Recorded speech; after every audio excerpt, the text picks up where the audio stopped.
Hi, and welcome to the X22 Report Spotlight. Today we have a returning guest, Dr. Paul Craig Roberts. Dr. Roberts has had careers in scholarship, academia, journalism, public service, and business. He is a chairman of the Institute for Political Economy. President Reagan appointed Dr. Roberts Assistant Secretary of the Treasury for Economic Policy, and he was confirmed in office by the U.S. Senate. Dr. Roberts' latest book is How the Economy Was Lost, and I am honored to have Dr. Roberts back on the X22 Report Spotlight. Dr. Roberts, welcome back to the Spotlight. Hey, thanks very much. Hey, thanks for being here. And I wanted to start off with the economy. And we see the Fed right now, they're raising rates. They're telling us the economy is doing well. They're talking about unwinding their balance sheet. And my question to you is, what's changed in the economy that they decided to do this now? Well, it may just be talk. They've been talking about raising interest rates for 7 years? And they've raised them a minuscule amount. In fact, I would say they haven't raised them at all because the growth of inflation has been far higher than the increase in interest rates. So the real rates have actually fallen. So when they talk about they're raising a nominal interest rate by 25 basis points, they're not talking about anything because the inflation has more than canceled it out. My sometime co-author, Dave Kranzler, the other day posted an analysis, and what he shows is that, in fact, interest rates are falling. The long rates are falling, the 10-year rate, such that the gap between the Fed overnight rate, which is the one they claim they raised, and the 10-year rate is narrowing. And so the real cost of borrowing for people, particularly people dealing with the derivative type things, is falling. And you can see the long rate has fallen consistently. So it doesn't mean anything for those reasons. First of all, again, the 25 basis point increase, I think they've done twice or something, is far lower than the rise in inflation. And so it's not a rise. The real rates continue to fall. Do you think that the economy has improved enough for them to start doing this? Has anything really changed in the economy? Well, there's no improvement in the economy except the fake news. They make it look like an improvement. For example, they say the unemployment rate is 4.7% or something like that. And they can get that figure because they don't count the discouraged workers. So if you haven't looked for a job in the last 4 weeks, when they do these surveys, you're not considered to be in the workforce. And so you may have been unemployed for 3 or 4 years or 5 or 6 years. You're not counted. You're not part of the unemployed. It's only people who are looking in the last 4 weeks for a job. Now, what tends to happen to people who are unemployed, if you go searching for a job, it's expensive. It's expensive in terms you've got to have transportation, you've got to look presentable, and so it's economically expensive to look for a job, and it's also emotionally expensive because you go from one lack of success to another, or you find there's not really any jobs to go interview for. You can't even get interviews. And so looking for a job becomes such an emotional drain and an expense drain, particularly if you've been unemployed a long time, you haven't got any money to draw on to absorb the expenses of job hunting. So people give up, but they're not counted as unemployed. So if you compare the unemployment rate that they announce with the labor force participation rate, that is the percentage of the workforce is actually working, you see that the labor force participation rate is collapsing. It's fallen. And I don't believe there has ever in our history been a recovery in which the labor force participation rate fell. Normally, if there's a recovery, that means there are job opportunities and it draws people into the workforce. Instead, they've been leaving. So we know that the 4.7 unemployment rate is fake news.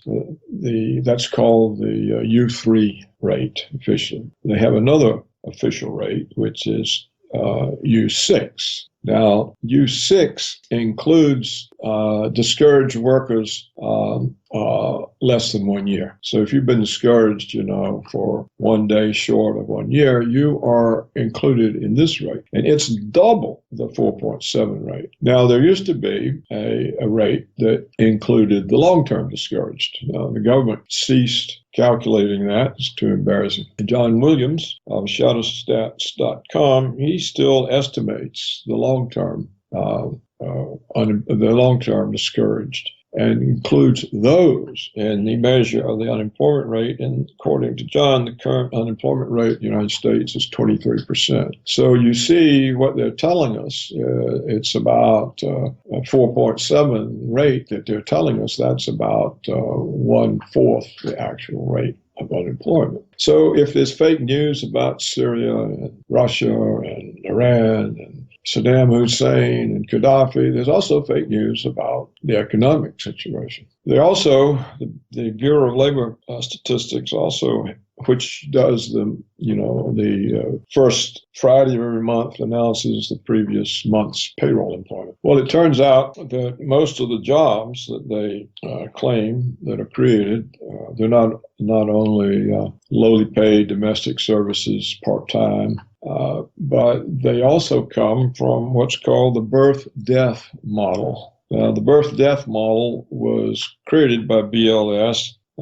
back in the Reagan period when they greatly underestimated the Reagan recovery and were reporting no job gain when there was tremendous job gain. So they came up with a model that's supposed to estimate the unreported lost jobs from business closures and the unreported new jobs from business startup. And the difference between the two is added to the monthly job. Well, it turns out that this model was based on a rising economy, not falling one. And so it looks like about 100,000 of the monthly job report announcement are simply add-ons from this model. The jobs aren't really there. They're just produced by this estimate. So we don't really even know what the monthly payroll jobs are because of this model, which has this built-in bias factor. So then, what do we know about the economy? We know that there's no real growth in median real family income. There's no significant growth in retail sales. We see a shrinkage of the middle class. We see a rise in debt burdens. We get reports from the Federal Reserve that 1/2 of American 25-year-olds live at home with their parents because they can't get a job that supports an independent existence. We see other Federal Reserve reports that there are more people aged 24 to 34 living at home with parents than are living independently. So quite clearly, there's no strong consumer market. We get a lot of reports of large retailers closing stores, going out of business, of shopping centers suffering. This is usually blamed on internet shopping, and it's blamed on the shopping centers being old, and we're serving what was once a young neighborhood, and it's grown old, and no doubt there's some of that, but it looks overall like there's not any real consumer spending power. And so then that brings you to the stock market. We have, what seems to be historic high PE ratios, and yet there's no strong retail sales. There's no growth in real consumer median income. So what is the basis of that? So the whole thing looks like false news. Everything looks like a house of cards. Do you think with Trump's policies, if he has any economic policies, can he turn all of this around? Is it possible? You have to ask yourself, who has the power in the country? Is it elected officials, or is it the people who finance the elections, in which case the elected officials don't like to go against them? Who has benefited from the loss of American manufacturing jobs and American middle class professional service jobs like software engineering, information technology? These things have been moved abroad on a wholesale basis, just huge numbers. So who benefits? Well, the corporations because and their shareholders, because it drops their labor cost and the difference goes straight to the bottom line, to profits. So the earnings of companies have come from lowering the labor costs by moving the jobs offshore.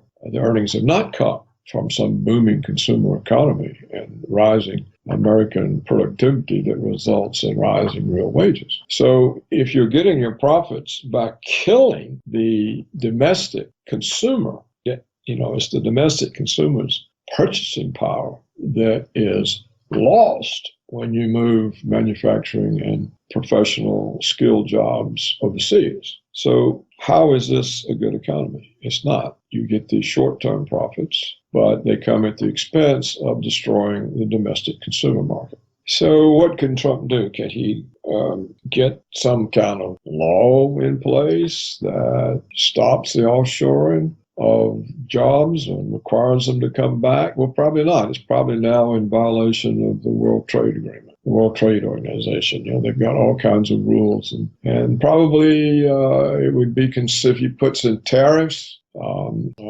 then he'd be in violation, I'm almost certain, of the WTO. How could he put in tariffs? He would have to get them passed, and the corporations are going to tell the House and Senate, no, we don't want that. Are they going to do what Trump wants or what the people who finance them want? So I'm not sure. Conceptually, something could be done if it could be legislated. That would be, I think, consistent with the WTO and all the other agreements in which we have been enmeshed. We're like caught in this net of all these agreements that take away your sovereignty and your ability to act as an independent country in the interest of your country. It's very difficult to do when you get in all these trade agreements.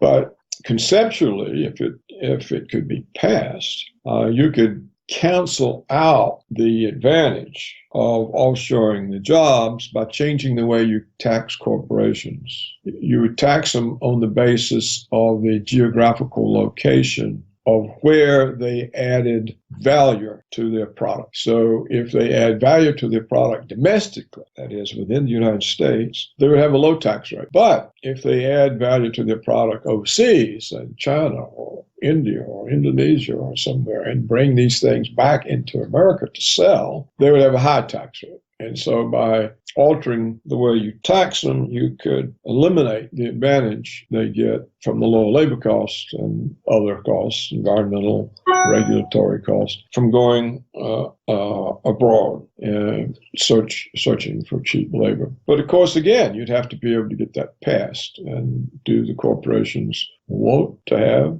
higher labor costs and therefore less profits?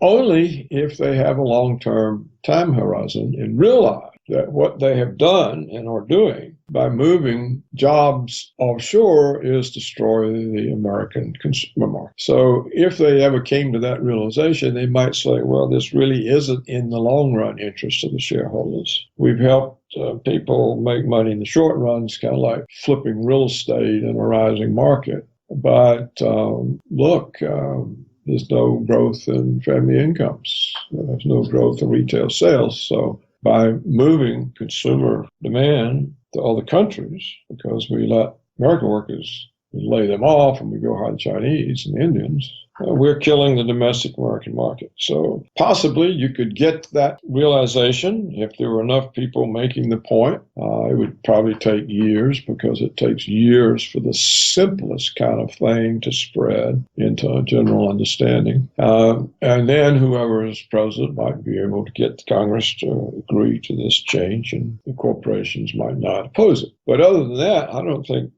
much can be done. The United States is actually becoming a third world country. If you look at the employment of its labor, it's consistently in lowly paid domestic service jobs. Waitresses, bartenders, retail clerks, hospital orderlies. This is essentially India 50 years ago. And if you look at the BLS, the Bureau of Labor Statistics projections, where jobs will grow most in the next 10 years, there's only two places that require any kind of college education. One is school teachers, and the other is registered nurses, which have to have a 2-year community college degree. That's it. So education is not the answer. They've been saying education is the answer, education is the answer. There are all kinds of educated people who can't get jobs that they were trained for. So no, I don't think the economy can be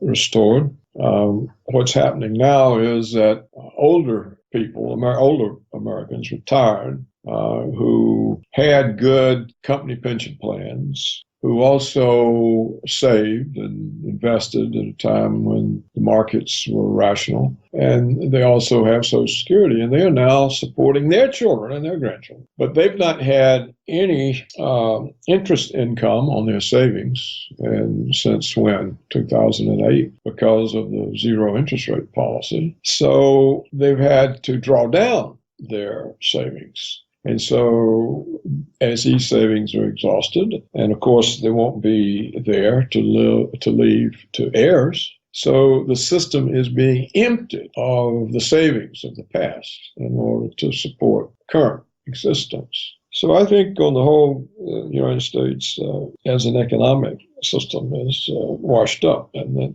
there's nothing that can be done about it, just given the nature of how politics are structured and how decisions are made. Now, you mentioned that there were individuals that were not elected and there were individuals that were elected, and many of these non-elected individuals might be controlling the country. Even the elected individuals, they report maybe to corporations who feed them funds. When you look at our country today, who's actually in control of the country? I mean, is it the Trump administration? You mentioned past interviews about neocons. We have the central bank. Some people call another group a deep state. Who do you see being in control of the United States right now? Well, the military security complex is probably the most powerful. President Eisenhower warned us about the danger to democracy from the military security complex in 1961. So that was more than a half century ago. And of course, now it's even more entrenched. If you look at its annual budget, the annual budget of the military security complex is about $1.1 trillion.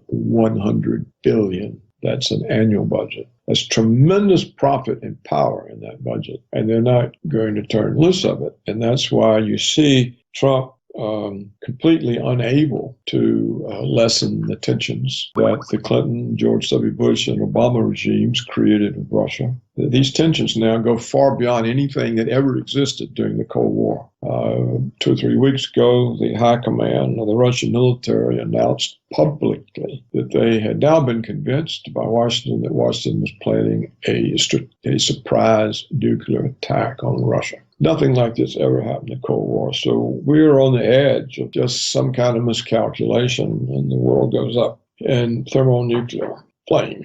So that is a very powerful interest. See, they were able to evict Trump's national security advisor on the grounds that he was too friendly to the Russians.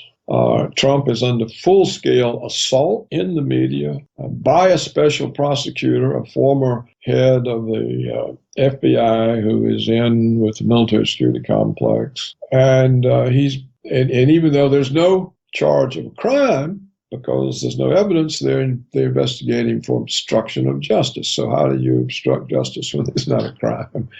So clearly they intend either to drive Trump from office or to impeach him or to create in the public's mind that he's some kind of a Russian agent and use this to block him from lessening the tensions. And it appears there's nothing Trump can do about that. He's done nothing. Another powerful group is the Israel lobby. And the Israel lobby is so powerful that nobody in the House or the Senate will dare stand against them. If they want something, they get it. It's unanimous. And what does the Israel lobby want? It wants to use the United States to overthrow Syria and Iran, as it used us to overthrow Iraq. Why? Because Israel wants the water resources in southern Lebanon. There's a big river there. Israel twice has sent the Israeli army in to occupy southern Lebanon, and twice they were driven out by Hezbollah, a militia, which has twice defeated the vaunted Israeli army and sent them screaming or running in fear for their lives. Well, this is a humiliation to Israel, but it also is a great frustration because they want that water. Well, who supports Hezbollah? Syria and Iran and Iraq. That's where they get the arms, money, the support. So this is the reason we wanted to overthrow Syria. We'd gotten rid of Iraq, now we get rid of Syria, and this is why they keep going on about Iran. We never hear the end of that, despite the agreements. So the Israel lobby is extremely powerful. You can't go against them. No elected official has ever survived taking a stance against Israel. And then, of course, we have the big banks and Wall Street. The big banks essentially run the Fed. The operating arm of the Federal Reserve is the New York Federal Reserve Bank, who are the board of directors of the New York Fed. They're the executives of the banks, too big to fail. So the Fed was created in order to serve the banks. It's always served the banks, and that's what it's been doing since the financial crisis of 2007, 2008. The so-called quantitative easing, the Fed claimed and the financial media reported, was to stimulate the economy with low interest rates, to stimulate the economy. Of course, it never has. It hasn't. We've had the longest period stimulative monetary policy in our history, and there's no sign of it, because the purpose of it was to raise the prices of the debt instruments on the big banks' books. Their balance sheets were in trouble. See, all debt moves together. So the lower the interest rate, the higher the price of a debt instrument. And so if you've got all these bogus mortgage derivatives and every other kind of derivative, currency, who knows, on your books, and they've taken a hit and you're insolvent, the Fed can fix that simply by driving interest rates to zero so that the prices of the debt instruments rise. And lo and behold, you're solvent again. So that has been the whole purpose of the Fed's so-called easing. Now, why would they be changing? Well, maybe after, how many years has it been? It's been almost 10 years, right? 10 years they've been flooding the banks with money. Yeah, that's it. 07. That's 2017. 10 years. This policy's 10 years old. Well, maybe the banks there are back on their feet. And so now the Fed has a different worry. The dollar. The dollar is the basis of the power that the United States has because it's the reserve currency. Most international trade transactions are conducted in dollars. And this means then that we can pay our bills by printing money because it's the reserve currency of the world. So what is 10 years of creating enormous amounts of dollars, but not goods and services to absorb them? What's been the result? Well, the result's been to drive up the prices of financial assets, stocks and bonds, and real estate. So how is the Fed protected the dollar during this whole period? Well, they got the Bank of Japan, the Bank of England, the European Central Bank to do the same thing. They all print too. They all have quantitative easing too. So if all the reserve currencies are printing, the exchange rates stay relatively equal, to stay relatively the same. The dollar's not dropping relative to the others because they're all printing too. They even forced the Swiss to do this. Well then, what about the gold price? Because you may remember a few years ago, the gold price hit $1,900 an ounce. And then what started happening? Well, then what started happening was the bullion banks, the agents of the Federal Reserve, began dumping naked shorts in the futures market for gold. Unlike the stock market, if you short the stock market, you've got to borrow the stock. You've got to cover the short, but not in the gold futures market because the contracts are settled in cash. And so the bullion banks can create an enormous supply of paper gold. They just sit there and print up futures contracts. And then at some opportune time when the trading is practically zilch, they can dump huge amounts of these shorts in the market. It drives down price. Well, the price of gold is determined in the paper gold market. The futures market is not determined in the physical market where people actually buy and sell the bullion itself. It's determined in this futures market where they trade paper contracts. And there's no real limit on how many paper contracts you can print and dump. So they use that to drive the gold price down. And now you can watch it. Every time it starts rising, gets up close to 1,300, boop, there they come again. Massive amounts of shorts. And the price goes down. And of course, the bullion banks, they can always cover these shorts easy because when they dump the shorts in, then the hedge funds who have gold holdings for, to keep their formulas balanced, the stop loss orders come into effect. And that selling adds and the price goes further and then margin calls, it goes further. And then the banks who caused all this can buy them up below, where they entered and make a killing on the whole deal. So that's how that works. That's how they control the gold price. So now then we see Bitcoin getting bid up. Well, what's the explanation of that? Well, I don't know, but one possible explanation is that people have realized it's the only thing that the Fed can't control. There can't be any more Bitcoins. I think there is a futures market, but it has to be covered. You can't print naked Bitcoin contracts like you can gold. So maybe that's the explanation. People who are trying to find some protection against the vast increase in fiat currencies that have happened in the last 10 years. Say, okay, then Bitcoin's the answer because there's only so many. They can't make any more, and the Fed can't control it. So that's my general overview of the situation. Of course, there are other important private interests, the pharmaceuticals, the agribusiness. Monsanto is an extremely powerful player. But I think the three biggies is what I said: military security complex, the Israel lobby, and Wall Street and the big banks. The generals that Trump has taken on, Mattis, he's taken on others within his administration, and they keep talking about how they're going to do things differently than Obama out in Afghanistan, out in Syria, where they were explaining how the Obama administration, they weren't really hitting the Islamic State targets, they weren't really hitting the terrorists, and now they're going to go out and actually hit these targets. Do you see them actually going after the terrorist groups now? Or is this just another play on words and trying to convince us that this is what they're really doing? The reason there is an ISIS in Syria is that Obama and Hillary sent it there. ISIS is what the Obama regime used to overthrow Gaddafi. And you may well remember Obama was poised to invade Syria.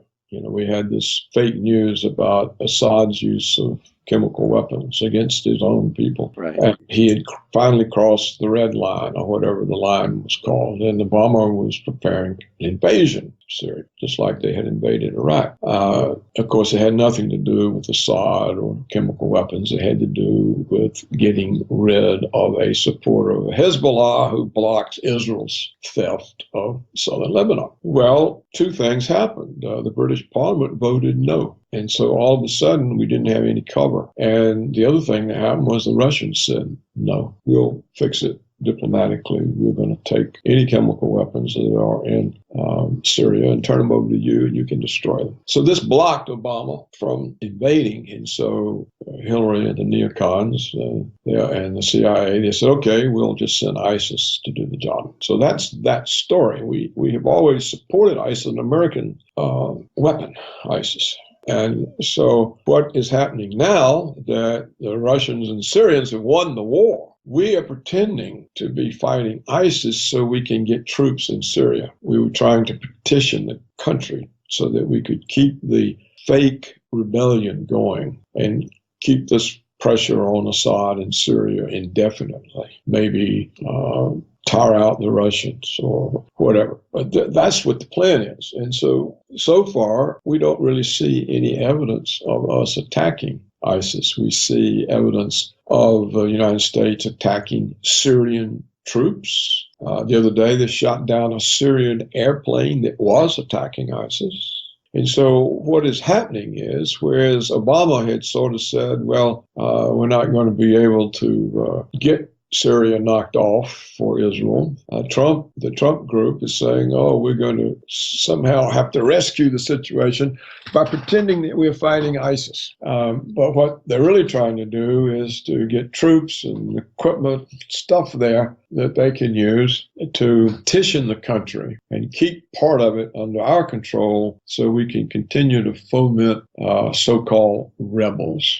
And that's what that situation is. Now, the Russians, in my view, miscalculated. They've had the war run several times, and then they stop. And they do this because they have this crazy hope that eventually the Americans are going to cooperate with Russia in the fight against terror. But of course, we're not going to do any such thing. So every time they stop, we rush in more. We get more involved. And the last time, when they hesitated, hoping to get some kind of an agreement with us to fight terror together, because they're trying to find some way to reduce these tensions that we have escalated, we stuck troops in. And then the other day, when we shot down that Syrian plane, this seemed to have crossed a Russian line. And they announced, as best as I can understand it, a no-fly policy. And they said, if you come into the territory in which the Russian and Syrian army are operating, you're going to be targeted. So no one knows whether this means they're just going to lock on and make pilots worry, or whether this means they're going to blow the American planes out of the sky. I suspect the latter, because they said whether it was an aircraft or unmanned drones. So there wouldn't be any point of just locking on an unmanned drone. It wouldn't worry a pilot doesn't have one. So I think here the Russians have finally realized that they were kind of stupid to think that they were going to get any kind of cooperation from Washington in fighting ISIS, and that they would not be able to use this type of cooperation to smooth over all the tensions that have been raised by the neoconservatives and Obama and George W. Bush and Clinton. It's been going on for years, decades, actually. And so now I think when they make this type of announcement, I think they mean it. I don't think the Russians bluff. If they say something, they're very slow to do anything that's provocative. But if they draw a line, then it's real. That's my view. So now we have to see, what will the idiots in Washington do? I mean, they're all idiots. That's all they are. They're idiots. They're low-grade idiots. That's who our government is. If they say, oh, well, we don't care about the Russians, then poof, out of the sky goes some American pilot. Then what happens next? Well, it looks like they're getting ready to do something, because from an anonymous source, of course, coming out of the Associated Press, someplace in the White House, they're saying that Syria and Russia are preparing another chemical attack, and they see signs of this, which is really absolutely ridiculous. I mean, why would they do this at this point? We know that the other chemical attacks were completely fake, but to me, it looks like they're getting ready to do something else in Syria with this type of warning. Well, it's not clear exactly what they can do other than start a war with Russia, because the Russians clearly have air superiority, not just because their fighters are far superior to ours, but because they have all of these ground-air-based systems, this SS-300, SS-400. They don't fail. So what really, I think, there can be another false flag attack. I'm sure Washington will arrange that, and they prepare the public for it by telling them in advance the Russians are going to do it. I mean, how would they know that? They wouldn't know that. Furthermore, anyone with a grain of sense knows that these chemical weapons are not very effective, and there's no point in bothering with them. And that's why they're very seldom used. They're just not very effective. And so clearly, the Russians and Syrians are not going to do any such thing. This is just part of the demonization. So it deepens the hostility of the Western population who still believe the media against Russia. And that makes it easier for the United States to implement some risky or unjustified policy. So that's what that's about. If they say the Russians and Syrians are going to use chemical weapons, it's to cause a kind of hysteria and hatred for the Russians that's now associated with chemical weapons. And therefore, all the populations in Europe and England and Canada, Australia, the United States, they say, oh, these mean, dirty Russians. And so they accept whatever kind of policy Washington comes up with, no matter how irresponsible or provocative or dangerous. But what policy can they do? I don't know at this point.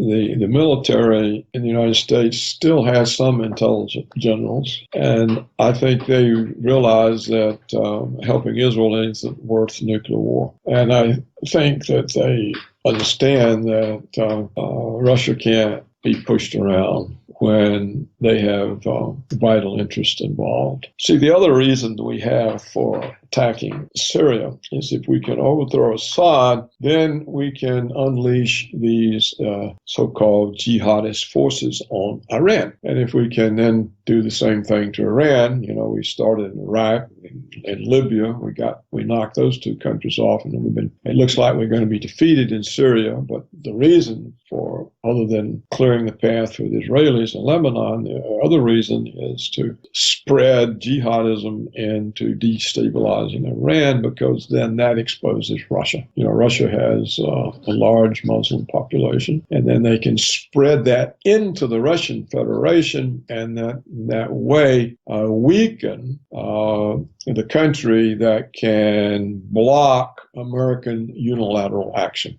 That's the neoconservative strategy, that while we were locked away for years in wars in the Middle East, that the neocons said we're going to be 3-week cakewalks. Now it's 16 years. Some cakewalk.